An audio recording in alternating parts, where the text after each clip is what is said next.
have a quorum, I believe. Let me ask you to please first silence your cell phones. We have a huge room, and it's very hot in here. I don't know if there's anything we can do about that, but if there is, I would welcome that. Clerk, please call the roll. Chairman Garrett. Here. Representative Hill. Here. Representative Drummond. Here. Representative Owens. Representative Baker. Here. Representative Chestnut. Here. Representative Collins. Here. Representative Calden. Representative Daniels. Here. Representative Ellis. Here. Representative Faulkner. Here. Representative Lawrence. Here. Representative Lovern. Representative Stubbs. Representative Wood. 14 members answering the roll. We have a quorum. Thank you very much. Welcome, everyone. Again, please silence your cell phones. This time, I'd like to call on Representative Corley Ellis to offer our prayer. Thank you, Mr. Chairman. If you'll bow and pray with me. Dear Heavenly Father, thank you for this wonderful day you've given us, Lord, and thank you so much for the freedoms that we have. Bless those that put themselves in harm's way for us to enjoy these freedoms that we so often take for granted, Lord, and just please be with us and give us strength, wisdom, and courage as we make the decisions for the state of Alabama. In Jesus' name we pray. Amen. Amen. At this time, I'd like to welcome our visitors. We have some special guests today. I'd like to recognize Ellie Jones. Where is Ellie? Ellie, would you stand? This is the daughter of Dustin Jones in LSA and the guest of Speaker Ledbetter. So, welcome. Thank you. Your dad does a great service to our state. We really appreciate it. Thank you for being here today. We also have Carly Morris, who's the niece of Dustin Jones. So we'd get Representative Ensler's guest. So can you see her here? Wave your hand up there. Yeah. Thank you. Welcome. And also, Representative Collins, you have a special guest. I do. I have my granddaughter, Riley McPhillips, paging with me today. If she'll stand up, I would appreciate it. Thank you very much. Thank you. And Representative Lawrence, you have a guest? Yes, thank you, Mr. Chairman. I have Mr. Carson King here today. He's paging with us today, and he's the son of, everybody should know Allison. He's Allison's son, and he's a sixth grader at Prattville Middle School. Thank you. Welcome. Any other guests? Representative Daniels. Oh, thank you, Mr. Chairman, for the recognition. I have a special guest, Nicholas Carter, a student from Madison County, here with us this week. Thank you. Welcome. Representative Ellis. Thank you, Mr. Chairman. I've got Jackman Harper. Jackman, stand up. He's a freshman at Calera High School and been paging with me yesterday and will the rest of the week. So thank you for being here, Jackman. Thank you. Any other guests? All right, we have a full agenda today and a presentation. So at this point, Clerk, would you please call the first bill? Senate Bill 199 by Senator Figures. Welcome, Senator Figures. Always glad to see you and have you before our committee. Thank you, Mr. Chairman, and the distinguished members of this committee. It is great to be here. I ran down from Judiciary because I didn't want to miss this. As you can see, Representative Shavers is with me. This is the companion bill that this committee has already voted out. And I think with the exception of, an amendment was put on 199 in the Senate to make sure that all public and state public education employees as well as state employees were definitely added into this bill. This is the parental leave bill, and it covers the mothers who have had a baby, a live birth, or a stillborn, or adopted children, also children who are adopted, and also women who have had a miscarriage. It's definitely defined that miscarriages would be at or after 12 weeks of the pregnancy, and it has to be verified by a healthcare professional to make sure that it was not an abortion. Those are explicit in here. And it gives the mother 6 weeks out, and it gives it gives them 8 weeks out for the pregnancy, and it gives the father 2 weeks. And when they are adoptive parents, the parents can decide which one gets the 8 weeks and the 2 weeks. So if there are any questions. Okay, Representative Chestnut. at the appropriate time. Well, whoa, time out. I've had a request from my ranking member at the appropriate time. So at the appropriate time, would you like to second? Is that what you're going to say? I would like to second. Okay, that's what I thought. Okay. Thank you, my Mobile delegation representative. So just to clarify, I believe that the amendment the Senate added the community colleges and AIDB. Yes, they asked to be added. Okay, and so the bill that we passed did not have that, but understanding is on the floor at the House version. Right, and we wanted to be sure that DYS is definitely a part of it, as well as the School for the Deaf and the Blind. Okay. And also the School of Math and Science and the School of Fine Arts in Mobile and Birmingham, respectively. Representative Drummond? Sir, I move to give the bill a favorable report. And we have a second by Representative Chestnut. Any other comments or questions? Thank you again for both your hard work on this. So that, again, this is the bill with those amendments that will be added to the floor in the House. In the House version, I think the plan would be then to substitute your bill for the House bill. So we want Thank all of you. Thank you, Mr. Chairman, and thank all of you members. You all have made a lot of people in this state very, very happy. So, but just if I may say, I have to give my son, Congressman Shamari, figures, and I'll give you a little background about this bill. Last year, Representative Shavers had introduced a bill for state employees, parental leave, and I had introduced a bill for the education employees. And Senator Orr said, why don't we put them together? So we worked on it together and we brought it forth. And I was happy to have 23 of the senators sign on as co-sponsors this year. But it was my son, Shamari Figures, who brought it to my attention while he was on the campaign trail that educators didn't have, and it was mainly teachers who told them this, that they didn't have maternity leave. And I was just shocked, and more shocked that I had been here right at 30 years and nobody told me that. They never had a complaint about that. So I have to give him kudos for bringing it to my attention, and I thank you all for your support. And also thank Representative Wood for her work. Yes. Yes. Yeah. Representative Shaver, you wanted to say something? Yes. I do. I wanted to mention Representative Debbie Wood because she had the companion bill to Senator Figure's bill in the House last year. And so they've, became merged after that. But I know she's very passionate about this issue and supportive, and I wanted to recognize her for that. Thank you. I can promise you she worked that bill last year. Thank you, Representative Wood. So we have a motion. That's why you shouldn't start calling names, right? That's right. We have a motion, a second. Are there any other questions or discussion? All in favor say aye. Aye. All opposed? Bill's given a favorable report. Thank you, Senator. Thank you, Mr. Chairman and committee members. Clerk, call the next bill. See you later. House Bill 142 by Representative Rafferty. So Representative Rafferty's in the wings over there. Okay, we're going to carry that over to call the chair for just a second. So that, with that being the case, who is, let's see, the next bill would be Rafferty's as well, I believe. So I think we need to move on then to SB1. Representative Rafferty, are you ready or no? Okay, let's go back to Representative Rafferty's bill then. Clerk, please call the bill. House Bill 142 by Representative Rafferty. Welcome, Representative Rafferty. Thank you for the recognition, Mr. Chair. Good morning, committee members. What 142 does is it establishes a special kind of account for portable benefits. Many of you might have the question as far as what a portable benefit is. So many of without trying to filibuster this bill here, many of the traditional employment methods come with certain benefit packages, as you all know, that offer a certain amount of financial stability. What a portable benefit is for people that are working in a gig worker economy, which is an increasing part of the labor force, to provide them that same kind of financial security that traditional employers provide through benefit packages.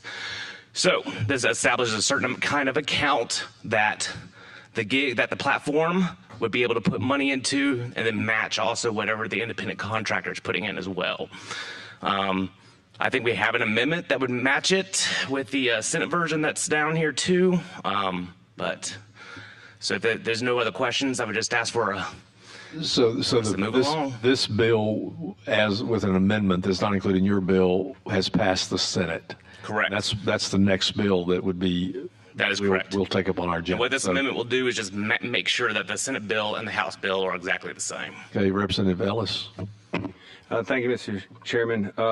So I'll offer this amendment, and you've got it all before you, and I won't read it in its entirety unless somebody wants me to, but it's basically like President Rafferty said, it's putting this House version in the exact same form as the Senate version. The main thing that it does is it defines that workers' comp does not have to be offered to a independent contractor and is not expected. But I'll offer that amendment. Amendment's been offered. Any questions about the amendment? There's a second by Representative Collins. So we have a amendment offered and seconded. Any questions or discussion about the amendment? Okay, all in favor of the amendment, say aye. All opposed? Again, this is now this bill as amended would be conformed to the Senate version that's passed. Any questions about the bill? I'll entertain a motion. Favorable report by Representative Collins, second by Representative Lawrence. All in favor say aye. All opposed? Bill's given a favorable report. Okay. Clerk, please call the next bill. Senate Bill 86 by Senator Orr. Representative Rafferty. Thank you again for the recognition. This bill is now exactly the same as HB 142, which we just amended to match this Senate version. I'll entertain a motion. Motion made by Representative Baker, second by Representative Faulkner. All in favor say aye. All opposed? Bill's given a favorable report. Thank you, sir. Clerk, please call the next bill. House Bill 152 by Representative Rafferty. Representative Rafferty Day today, huh? Thank you again for the recognition. So this bill we've seen before. This bill has passed through committee, got through the House last year, got to the Senate, and then got kind of well, we don't have to rehash what happened last year up in the Senate, so we'll just move forward. What this does is simply provide sales tax exemption from the state portion of the sales tax for certain purchases such as diapers, baby supplies, baby formula, maternity clothing, menstrual hygiene products, as well as breast pumps and that kind of thing. So there's no other questions. So the fiscal note on this is $10.5 million. There is an opt-in provision for the local governments. Correct. And should this bill come to the floor, Representative Wilcox will ask you that. And Yes. Your answer is yes. This is an opt-in. I understand why We're she only will, dealing with yes. the state taxes here. They do note that if all the local governments adopted this approach, it'd be $14.4 million out of their coffers. But for the state portion, it's $10.5 million, and locals would be at their opt-in option. So any questions about the bill? Move to give the bill a favorable report, Mr. Chair. Favorable report offered by Representative Drummond. Second, Representative Baker. All in favor say aye. All opposed? Thank you. So this is another bill that reduces taxes on Alabamians. We appreciate it. Thank you, Mr. Chair. Thank you, members of the committee. Clerk, please call the next bill. Senate Bill 1 by Senator Givhan. Senator Givhan here yet. He had another committee, and he's with Senator Almond. So that being the case, let's go to the next bill. House Bill 297 by Representative Fidler. Representative Fidler, welcome back. Thank you, Mr. Chairman, and thank you, committee. This is the same wire transfer fee, and this is a bill that we discussed last week, and I'll go back over it.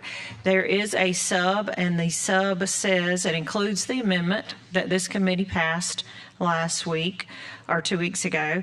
It also defines hospitals more clearly. It provides a different method of distribution because the comptroller tells me that the way we had it set up, the mechanics of it wouldn't work the best way. The best way would actually be from the Securities Commission directly to the Department of Education, and directly to the Office of Prosecution Services, and then directly to the Health Department, to be allocated in the same manner as defined in the bill. and I'd like to explain it real quick for the audience, if that's okay, Mr. Chairman, because I know you've heard it.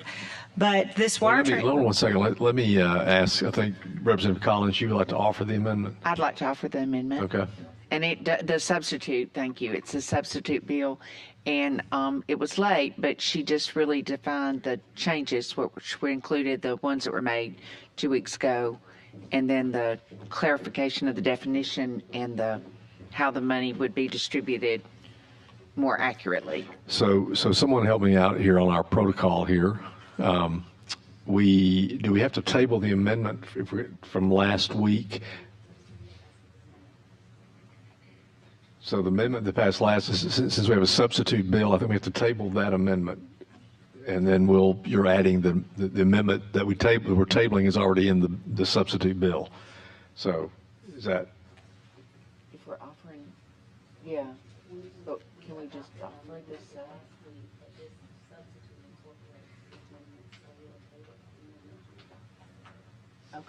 Okay. So I need a motion. Make a motion to table the amendment from last 2 week. weeks ago. Representative Collins and second by Representative Lovern. All in favor, say aye. Aye. All opposed? Okay. And now I offer the substitute bill. The substitute bill. So we have a motion by Representative Collins on the substitute bill, and then second by Representative Baker. All in favor, say aye. Aye. All opposed? Now, let me make a comment to the committee, because our standing protocol and my commitment to you has been in the past that we would have any substitute bills we would have on Monday before the committee meeting on Wednesdays to give you the opportunity to read the bills. This bill came in, I guess, late yesterday afternoon about 4:30. So the substitute, have any of you not read the substitute? I don't want to, if we're going to break our protocol, I want to be everybody on board with that if we need to. But, okay. So with that being the case, then Representative Fidler, why don't you explain this in detail, the sub, what changed? Well, the only thing that changed was in the amendment that we passed last week was the clear definition for payment processor. And we wanted to make sure it was clear who it affected and who it wasn't in that payment processor definition. So who it does not affect, if I may go over this again. Sure, please. Individuals who use a payment processor like PayPal or Venmo, any transaction originating from a banking institution, a bank or credit union payment processor, anything that facilitates funds that originate from a bank or credit card or debit card. It does not affect any bank or credit union wire or sale of money order or check cashing or credit and debit card transactions.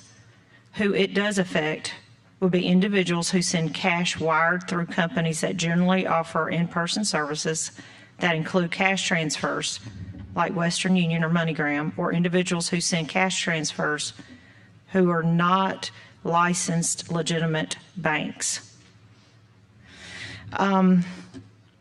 People have asked me, where does this money go? It goes to the Securities Commission, regulates it. It then collects 4%, half of that, 2%, goes to the Department of Education to be distributed among the number of ELL students in the county in which the wire transfer originated. 0.5% goes back to the county in which the wire transfer originated to be divided and distributed among the hospitals.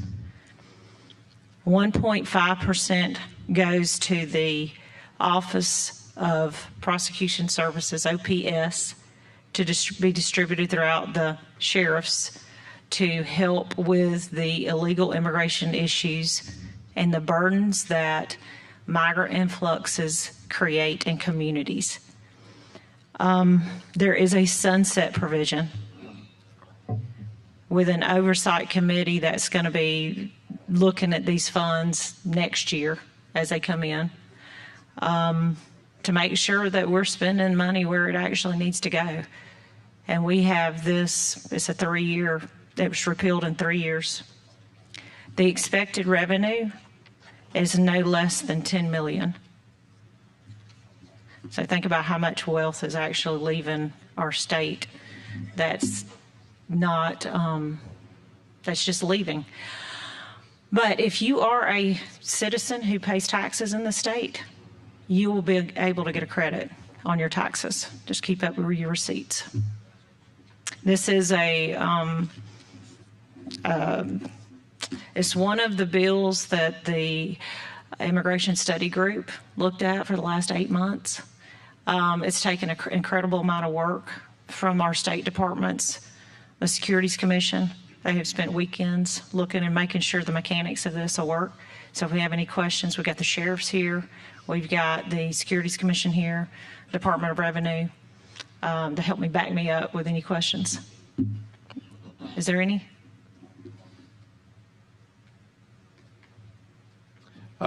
Any questions for the sponsor? Representative Wood. At the proper time, I'd like to give the bill a favorable report as substituted. Okay, Representative Drummond. Well, I mean, obviously we have a second favorable report recommendation by Representative Wood, second Representative Collins. Question, Representative Drummond. I wanted to thank the chair because she and I have talked about this bill over and over again, but I still have the same concerns, and it's not so much where the money will go. I am looking at the unintended consequences to our small businesses and to others, and also our neighboring states are not doing this. So what is going to prevent those individuals from going to those states, and money will still be going out of the state. So, Mr. Chair, if you deem suitable for this to be voted on today, I want to call a roll call vote because it's not a fee, it's a tax. Thank you. Any other comments or questions? Okay, once again, I'm going to ask the committee, does anybody need more time to deal with the sub? We haven't just... Okay.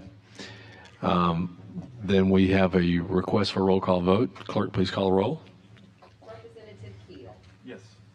Representative Drummond. No? Representative Almond. Yes. Representative Baker. Yes. Representative Chestnut. Nay. Representative Collins. Yes. Representative Colvin. Yes. Representative Daniels. Nay. Representative Ellis. Yes. Representative Faulkner. Yes. Representative Lawrence. Nay. Representative Lovern. That was yay? As in yay, Alabama, or what? There's a War Eagle, yay. Yes. Representative Stubbs. Yes. Representative Wood. Yes. Chairman Garrett. Yes. 11 members answering yay, 4 members answering nay. The motion carries. Okay, thank you. Thank you. Clerk, please call the next bill. Senate Bill 1 by Senator Givhan.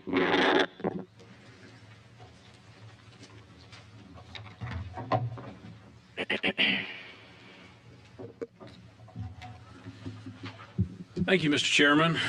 This is something we were here about a year ago. We got caught up in the calendar late in the game.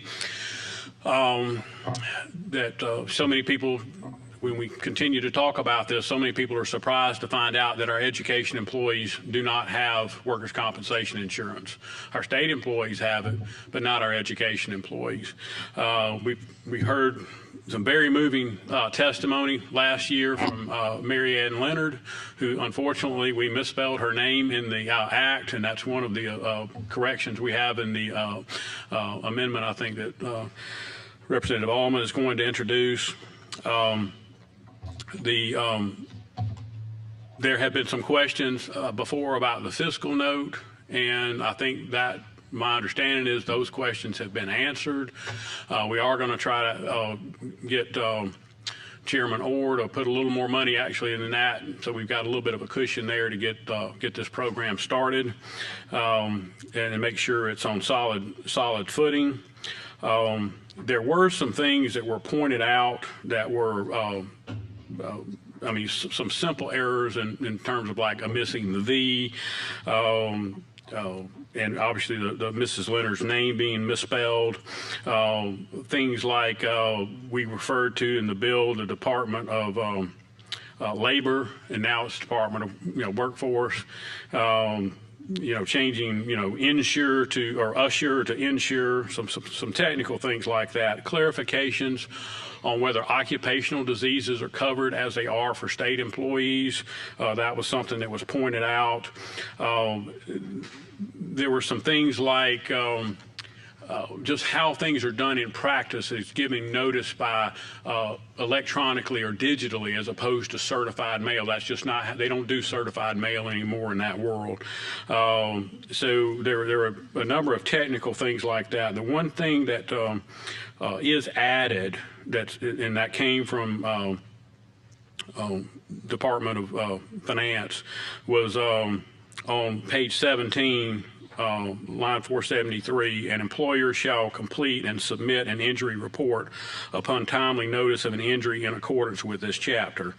So that was something that was suggested by Finance that is included in this amendment, as is changing a 30-day notification on page 11 to 90 days.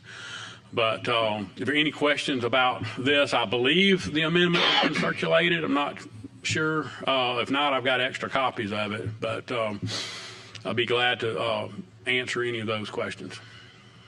Representative Allman? Yes, sir. I have the amendment at the appropriate time. Okay, go ahead. You ready? You want me to read the whole thing? Yeah. Okay. So replace lines 24 through 25 on page 1 with the following: provided by law, comma, or employed as an adult bus driver, comma, by those employers enumerated in this section, period. Replace line 184 on page 7 with the following: the Marianne Leonard Educators on the Job Injury Act, that.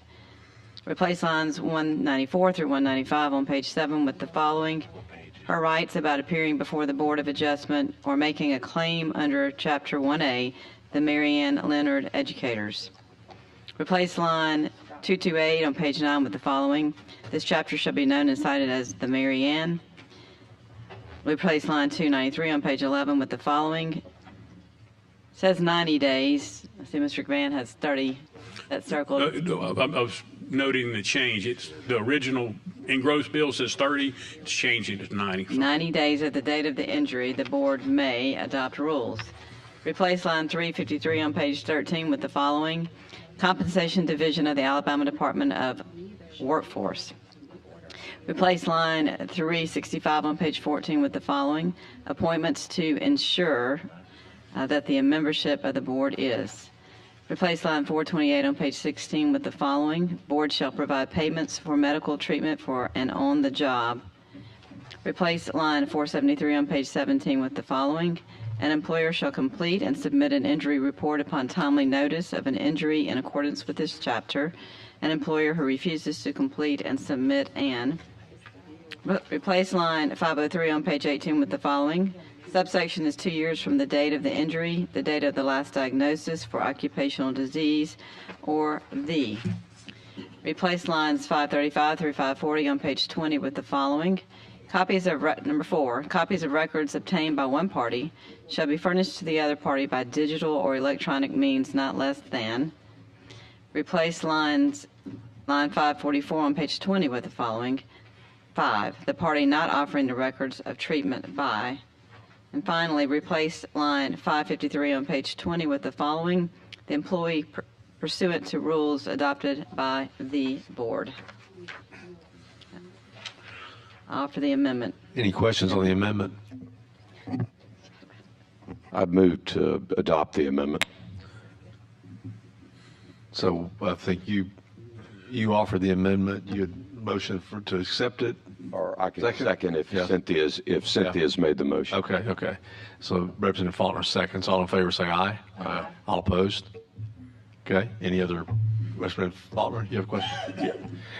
Yeah, Mr. Chairman, I think in our packets, we only had through page 4 of your bill, Senator Givhan. But I got the the context of the amendment. I raised this. I had a brief moment to speak to Senator Givhan a minute ago. There's a couple of concerns that I have. I want to be clear, though, that I didn't even realize, I think it was last year when somebody told us that teachers didn't have the workers' comp. And I am fully in support of teachers having workers' compensation and applaud you for bringing the bill. I think that needs to happen. And so I'm very excited about the bill, very happy about it. I do have a couple of issues that I would like a chance to understand why they're different from the workers' compensation that our state employees have. Yeah, they're on deck for being changed. They're what? They're on deck for being changed, by the way. Yeah. Okay. Well, you're talking about the state employees, or right. Yeah. Okay. So, a couple of those issues. I mean, dealing with, as Sam, I told you early in my career, I dealt with workers' comp. I haven't dealt with it a lot since, but those issues, dealing with the appeal process, is one issue. The other issue is the doctors that are familiar with workers' comp, familiar with vocational issues, occupational issues, of when Senator people Bell. can get back to work, having that knowledge and that understanding. And that's something I just would like to be, as my concerns on the bill, and I'd like to be able to speak with you about it. And so I've mentioned to Chairman Garrett that I would, like this to have time to have those discussions in depth rather than trying to rush into something. I was trying to get an amendment done which may encompass some of the technical amendments that Representative Almond just put on the bill in the amendment.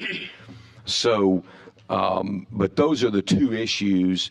I mean, overall, I think I'd like to have an understanding of why this needs to be a separate workers' comp from, instead of just putting teachers in with state employees in the same workers' comp plan. That's sort of a bigger question. And really that goes more to cost. I think it's the other two specific issues I mentioned to you that I would like to have a chance to talk with you about. You've spent a lot more time on this than I have, and I'd like to have an understanding of that. And that's why I'd like to have time to have the bill carried over until we come back in that week. I am fully in support of what the goal is here, and that is to give workers' compensation to our teachers.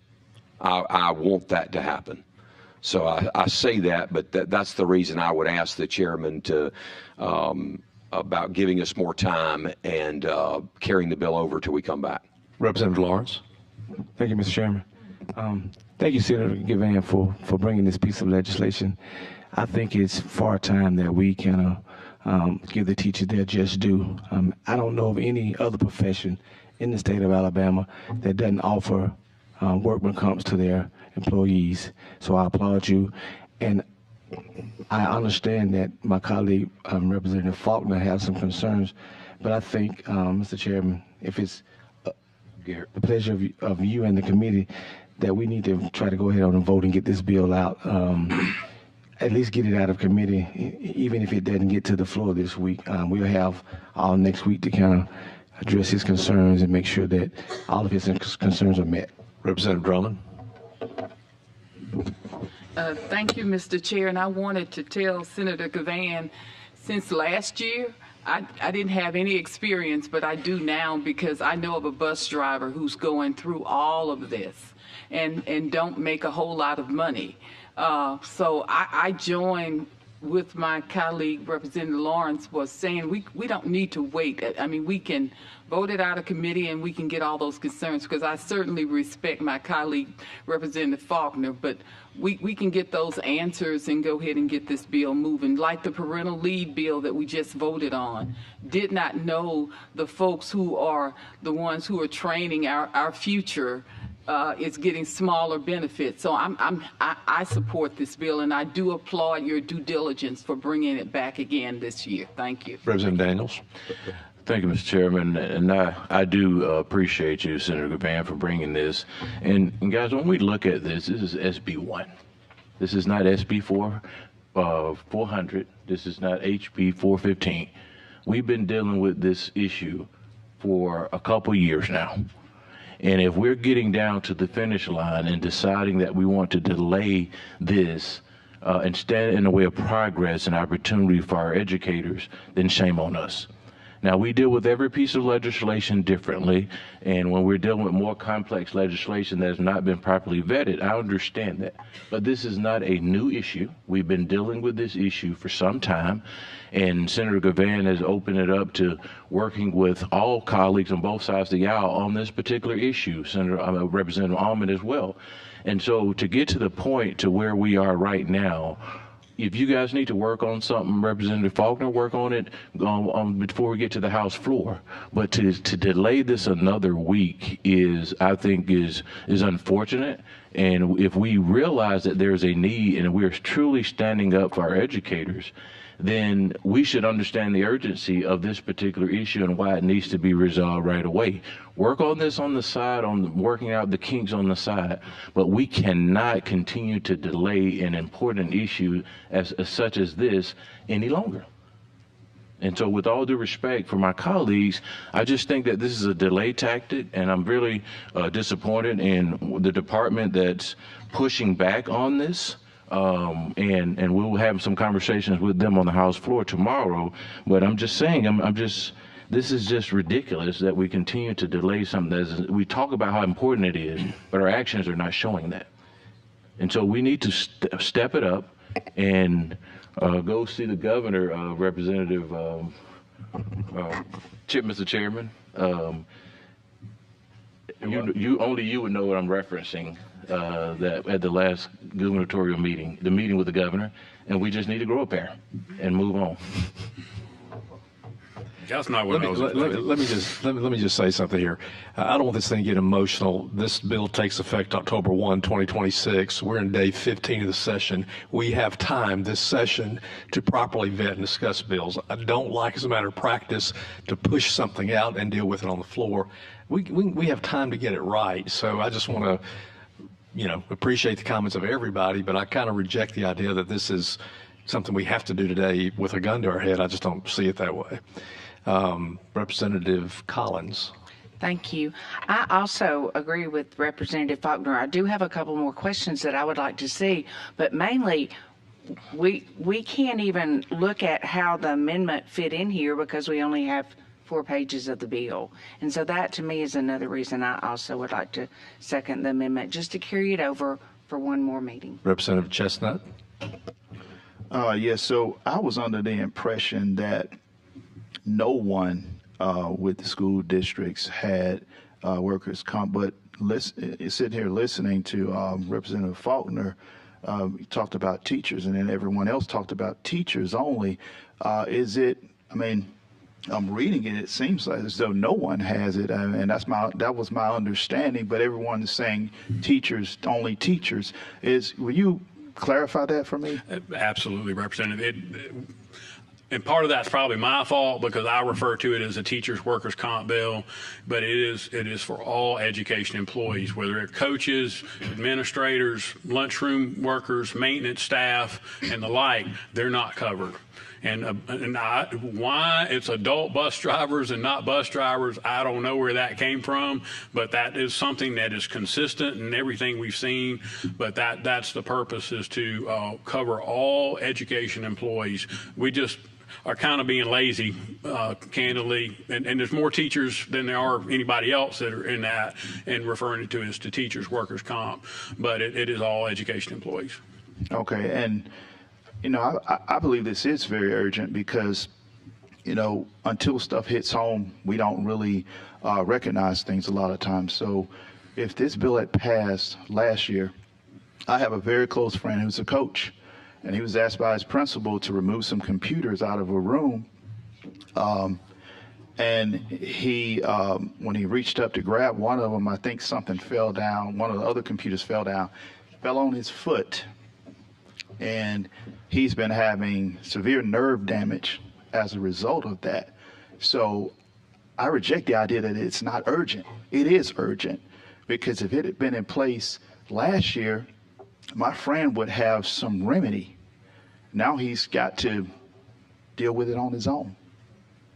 So God bless you for bringing this bill. Representative Almonds. Yes, sir. Thank you. First of all, I would just say, as the House sponsor, and I know Senator Givhan, I just want to put out there, I'm happy to continue to work with anybody on answer any questions. I don't have the answers. Senator Givhan has the answers, and I do want to ask a couple of questions while he's here, and let's get it out there because I think some of us have a lot of the same questions. So that's one thing. I will be glad to continue to work with anybody, whether we vote it out today or we continue it for, I guess it would be 2 weeks at this point. But secondly, do you mind, I heard Representative Faulkner mention, why do we have this separate process for teachers? If you could speak to that, and also speak to the question that has come up about the doctors, and then finally the question about the review board, how that may be similar or different to the current process. Okay, thank you. And so let's go to the doctors first, because that's probably one of the easiest ones. And I'm happy to discuss this. Somebody last night was bragging to me about how long they'd known Representative Faulkner, 25 years. I said, I got you beat. We were in law school together starting in 1991. So we have a long, good history, and largely see the world, I would say, except for college football or college athletics, in very similar veins. So I was not corrupted in my 3 years in Tuscaloosa. So, but as far as the doctors are concerned, one of the differences is with the state employees, and when one distinguishment I did not make when I was going through in the amendments, and I appreciate you adopting the amendments, was on line 35 of the amendment, because that there will have to be some health care payments or payments to doctors or for treatment, could be more than doctors, of course, that would be made out of this fund for non-PHIP employees. Not everybody covered by this is going to be a PHIP covered employee, but PHIP is picking up the tab for the medical cost. And to me, it gets down to if they're a PHIP approved doctor, and maybe, perhaps maybe PHIP needs to have a control list of doctors that may be more specialized in this, but they're the one picking up the tab. And that's a big favor, I think, to the fiscal note on this bill. So it seems to me to be problematic to tell them that they've got to go to doctors that are maybe not in network with them or not approved doctors for PHIP, and then they've got to have that confusion there. So that's one of that's one of the issues there in terms of having the doctors separate. As far as the lawyers are concerned, this was not an issue. Well, I will say it was an issue that was raised by the Department of Finance. It was not, this committee passed it in this form last year. This was not, there have been no changes in terms of how the adjudication would be handled. But I think, the appropriate way to handle this is to have a list of people who are trained in workers' comp. I am not. I've never, you said you hadn't done it in years. I've never done it. There was one time I thought I might want to be a trial lawyer, and as most of y'all know, I'm a dirt lawyer now. But the way my not senior partner, but second guy in command talked me out of that was, he said, we'll start by reading the workers' comp code, and it's about that thick. And I took it home with me for about a month, and I'm like, I'm not going to be a trial lawyer because I'm not reading that book. So But I think it's important to have, because there's so few people really understand workers' comp, because it is a unique being. And I think we need to have a list of neutrals that comes to us from the State Bar Association, spread around the state, for people to hear the cases that are trained in workers' comp law. And we can hopefully, by doing that, keep the clog out of the courthouse, because we do have an appeal where you can still go to circuit court if you don't like it. But, you know, my experience has been in a lot of, and I know there are appeals from, for instance, you know, district court. I don't do that much. I've done it twice in 20 years, I think. But a lot of times you get people their, quote, day in court, they're going to be done with it. And I think if we come up with a reasonable solution to give people their day in court in front of an administrative law judge that's a neutral, that's not biased, that comes from the State Bar Association, then we are going to cut down on the clog of cases that go to the circuit court. And let's be honest, how many of the circuit court judges understand that? That's probably something we need to look at changing statewide anyway. Representative Baker. Thank you, Mr. Chairman.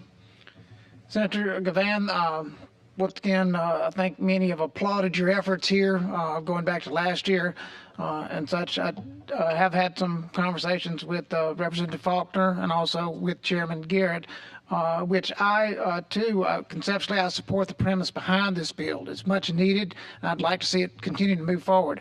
However, I do think that there is a time and place sometimes for us to try to get a bill in its best form that we can going to the floor.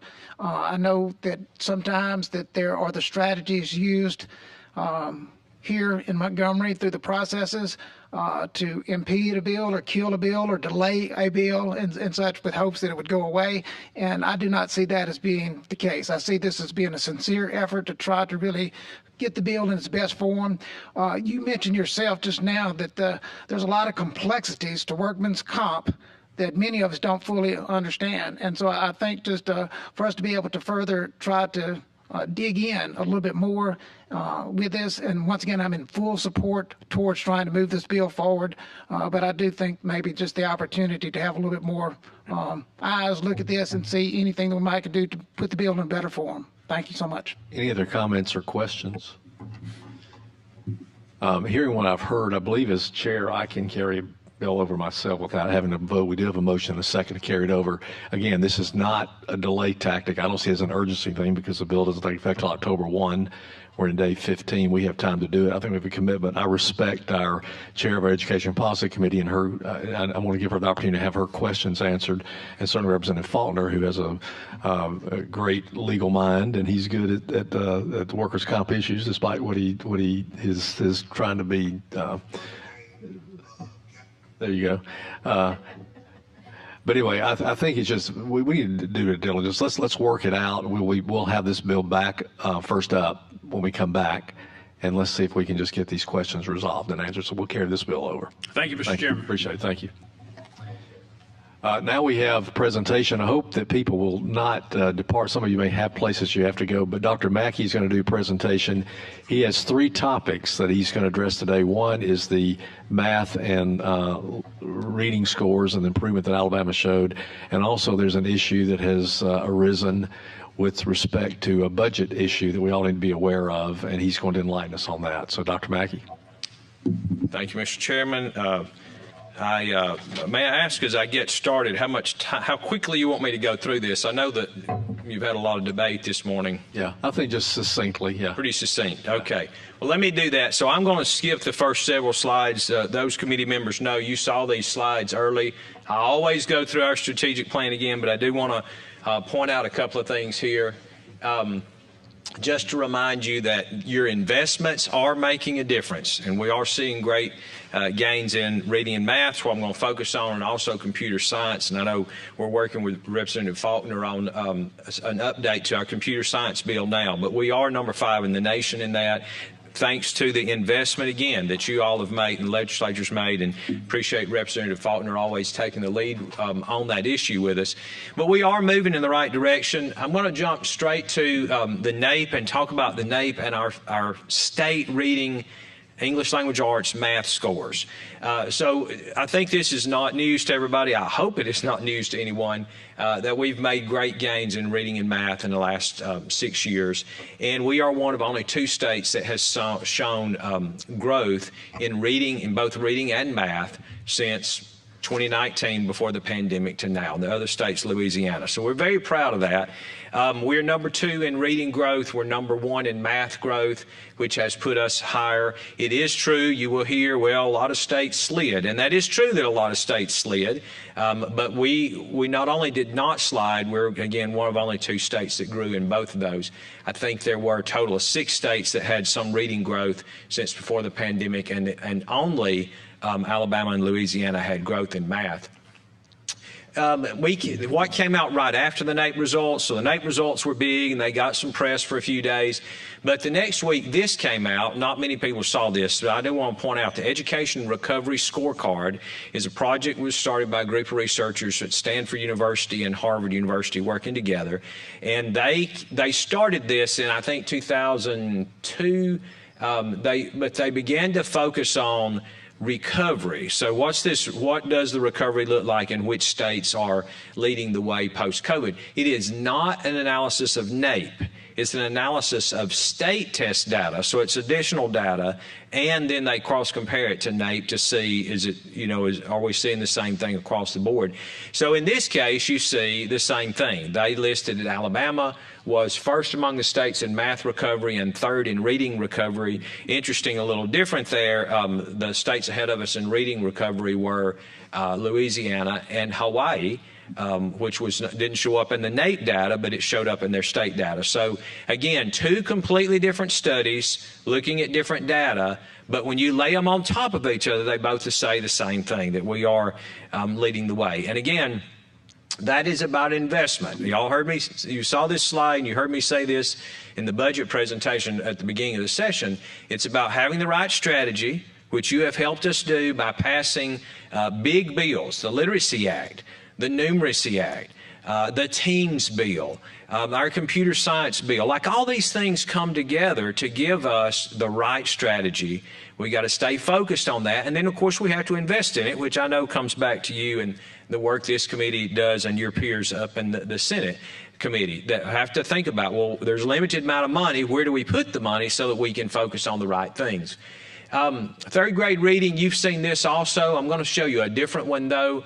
So this is how we do the 3rd grade reading score. You can get these slides. I'll be glad. Obviously, you have them, but I can share them in printed form if you like. So last year, we tested 53,000 3rd graders, 53,492. In the spring test, which is going on now, and districts have until the 2nd week of April to test students. So some of them are testing in March, but they have until the 2nd week of April. We had to get it done by the 2nd week of April because we have to turn these results around by around May 10th, so districts will know who is below grade level. But you see there, that second column, 48,000 tested on grade level, 4,000 below.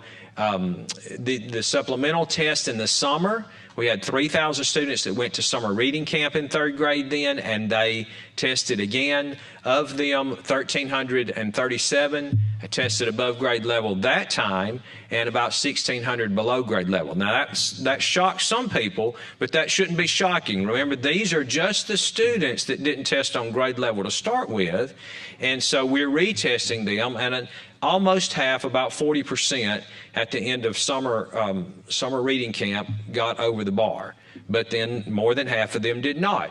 So of those 1,600, what happens next? So that comes down to those good cause exemptions. So everybody in this room, I'm sure, is aware that in the end, it was less than 1% of students who were actually retained. And so I know Chairman Garrett's one person who asked me, what's the difference between the 6.5% I saw and that you presented and the less than 1%? Well, the difference is students who might have an IEP, or they're an English language learner, or they have a portfolio assessment, but for whatever reason, the local school said this student has demonstrated that they are ready to move on to the next grade. They may still be reading below grade level, but then they have to have what we call a SHRIP. we come up with a fancy acronym for everything. So a student reading improvement plan. So in fourth grade, they have to be tracked all through the year. Now, one of the things we're going to do, this will be the first year we can do this, we are going to look at all those students who were promoted on good cause exemption last spring, and we'll look at their test scores this spring and see what kind of improvement they made and if they're showing growth or not based on those reading plans. If not, that means we may have to go back to the drawing table. We may have to work on that some, because we don't want these students that we know are below grade level, we know they are, progressing on through the middle grades without additional support. So we're working on that, and we'll track that closely, obviously, with our colleagues in the local districts. This is an even more complex one. I'm not going to go into this. This is that same chart, what I just showed you, but it's for every school in the state. So this is actually our state board. We presented this to the state board last fall, and I wanted you to know it's out there. You can certainly get a copy from Connor if you want a copy, but every elementary school in the state that has a grade 3 has their specific number, and we've looked at those pretty closely. I assure you I have read the whole list, all more than 300 of them. So remember the ACAP data, we test not just reading. Reading's a subtest for second and third grade. But for everybody else, we test English language arts. So that's reading, but it's also comprehension. It's a following directions component. It is, lost my word, grammar, and also, I think I said comprehension. So it's more than just basic reading. But if you look at those scores, they are also improving. We look at, I don't think the pointer worked. Well, pointer does work, but you all can't see it. Let me point this way. I don't know if I can, we look at this two different ways, Mr. Chairman. So first, we look at year to year. So those spring of 23 to spring of 24 level ones, we went down from 17% level 1, that's the lowest level, in 23 to 13% in 24. So that's good. We look at every cell that way. Are we showing that fewer students are in level 1 and 2, more students are in 3 and 4 in every grade, every subject? I'll show you math and science in just a second. But it's the same. And then we look at it the other way, and that is cross. So if you take this number, 17, and then go to third grade and look in spring of 24, where are they?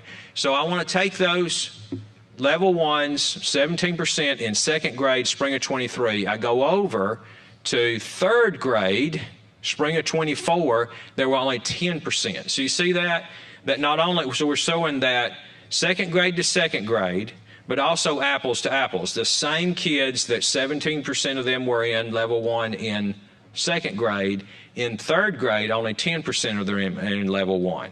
And you can see that. So we look at it both ways, second grade to second grade, but those are two different groups of kids. And then second grade to third grade. And again, you can do that for every cell across the board, every subject.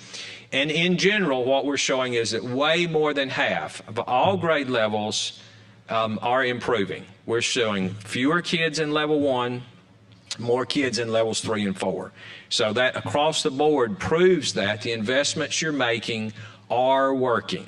And we see that reflected, of course, in the NAEP data. The NAEP data don't tell us. We can't get any of this detail. We can't get any of this detail. Remember, only about 3% of our kids take it in selected schools. We don't get, like, I get no data back that tells me how the students in school A did compared to school B. So we get no real specific data about NAEP. We just use it as a ruler to see if our state test is telling us the truth. So we did this in math the same way. You see that same comparison. Second grade, 23% in level 1 in 23, 23% in 24. Not as good as what we would like to see, but we do see that in general they're going in the right direction. So if you look at that group of second graders that was 23% in level 1 in 23, the next year 22%. Now you didn't see a 7-point drop like I saw in reading, but I did see a drop. Again, overall we are seeing full growth in math and in reading. And across the grades, a little less in 7th and 8th grade. And we are definitely worried about middle school and focusing some pretty heavy stuff there. But you see some oddities there, especially like 6th grade to 7th grade that went backwards from where we would expect. We're looking at that in multiple ways. 7th grade, you see, like they're 38% in spring of 24 of our 7th graders that are in level 1, the lowest level. That is very concerning. But it's 20% in 6th grade and 23% in 8th grade. So that immediately tells me there's something weird about that 7th grade number. So we also look at that for, is the test aligned to the standards? Are the teachers teaching the standards and those kind of things when we see those kind of outliers? We also do math in 4, 6, and 8. I know that you specifically want to know about reading and English language arts and math. Sorry, we do science. I should have said that. But I did want you to know we test science, and we look at it the same way. We only do science on even years, so grades 4, 6, and 8, and then once in high school using the ACT. Okay.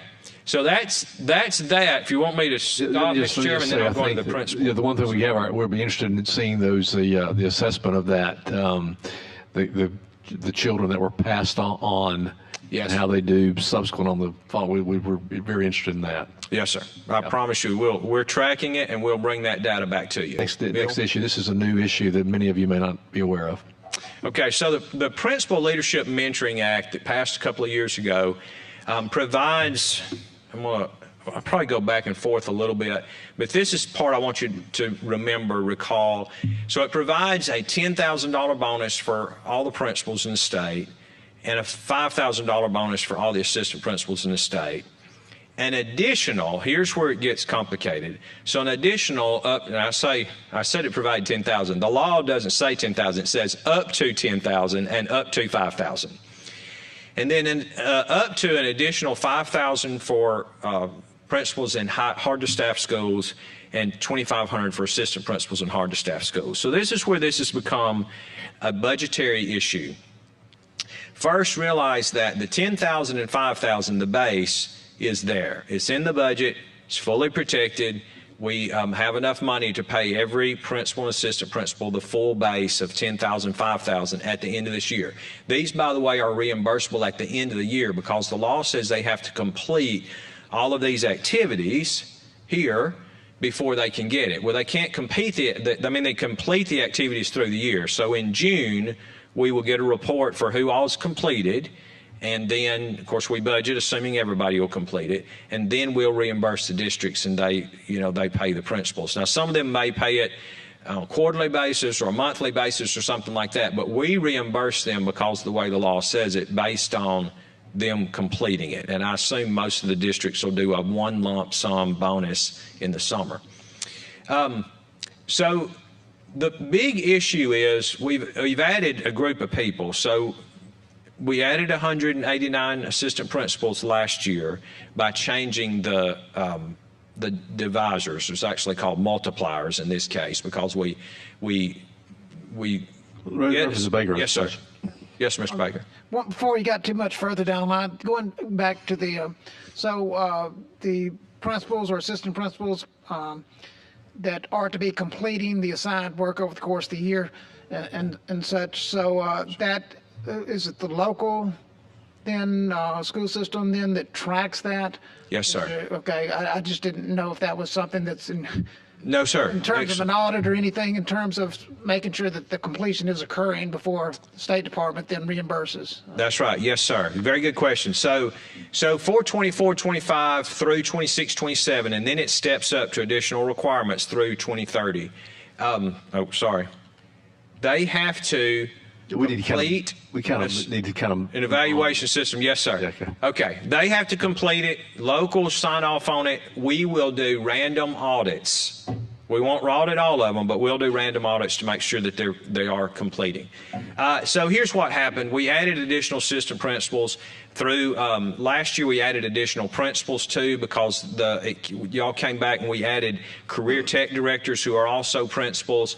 We had some districts that had half-time assistant principals that they made them into full-time assistant principals. So there are a lot more people. And so it costs more money.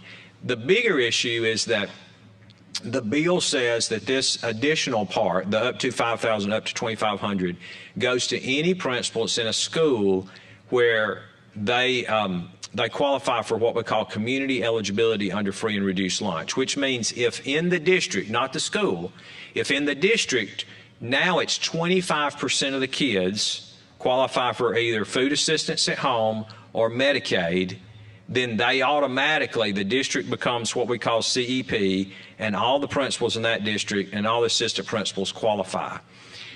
When the bill was passed, that was 40%. But the federal, in Washington, the federal administration changed it to 25%. So that added a ton of people. Now, the vast majority of the principals in our state qualify for the additional 5,000 and 2,500. And so we have, we have schools where the free and reduced lunch rate at the school is under 5%. But the district as a whole has 25%, and so those principals are getting the high poverty bonus. And that is why you see the fiscal note has blossomed by tens of millions of dollars over what you saw 2 years ago.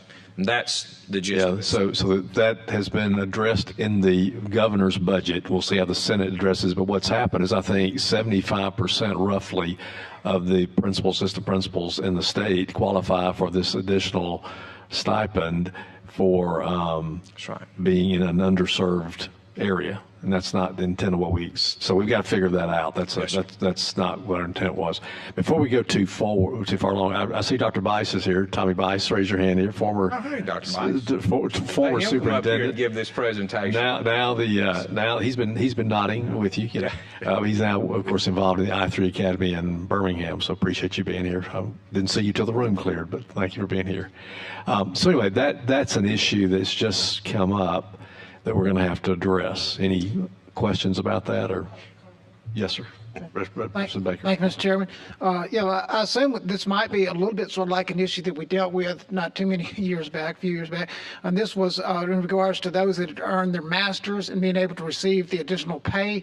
But then we came back later because there were those that had earned their masters in a particular field, but yet no longer that did not apply to their actual job performance in the school, if that makes sense. So they may have gotten, say, master's in administration, but yet they're still in the classroom and not actually in administration. And so now it's where we did make it so that they needed to be in the field, that is the application thereof, for them to be able to attain that extra amount. So with that, I assume that we may want to try, that we're working towards that, Mr. Chairman. Thank you so much that we're bringing this to light. And also Dr. Mackey, that maybe we need to isolate a little bit more so it's relative to the actual school where they actually are an administrator, assistant principal, or principal relative to the reduced lunch and such, or any of that. So thank you. Representative Collins. I guess I have a question. Is this something that needs to be addressed in the bill, or is this something that could be addressed through the budget, especially since it's on a federal change that changed how it's read? So it's actually worded that way in the bill. And of course, at the time the bill was moving through, we did not know they would go from 40% to 25%. You all didn't know that. There is talking that Washington, U.S. Department of Ag sets this as a rule. It's not congressional. It's set as a rule by the Ag Department. And so there's talk about them raising it from 25% back to some other. Originally it was 60%, then they moved it to 40, then to 25. It is a problem in retrospect of tying our processes to federal law, which is not even congressional law. It's ruled by agency, and of course that changes with administrations. But it would have to go back to the bill to make a change. You've got the fiscal issue, which you've got to wrestle with, but we've created more assistant principals, which is added to the pot, and then also this other federal change issue. But then, if we were to correct it by that way, then you've got the what's the word? The issue I'm trying to think of, the psychological issue where you're taking money back and giving, you're jerking people around. So it's an issue we got to address. I mean, clearly, what's the intent? What can we afford? How do we do it in the best way? And if I may, Mr. Chairman, I know you need to go, but just as realized, as the chair said, So the governor, we did recognize this issue in the fall, and in the supplemental budget, she's included money to cover this year. There's a lot of, panic may be too strong a word, but concern out there because principals and assistant principals have been told you're going to get your 10,000 and 5,000, but it does say up to, so you may only get 4,000 of the additional, which is still significant. But and that could still happen because the budget's obviously not passed. But we have covered it in that supplemental. It's just that long term, this is going to be an issue year after year after year structurally. Thank you, Mr. Chairman. Okay, thank you for presenting today, and thank you for the progress. Congratulations on the progress. And again, we just want to do all we can to support you and continue moving forward. Thank you very much. Any other questions from anybody? No, we stand adjourned.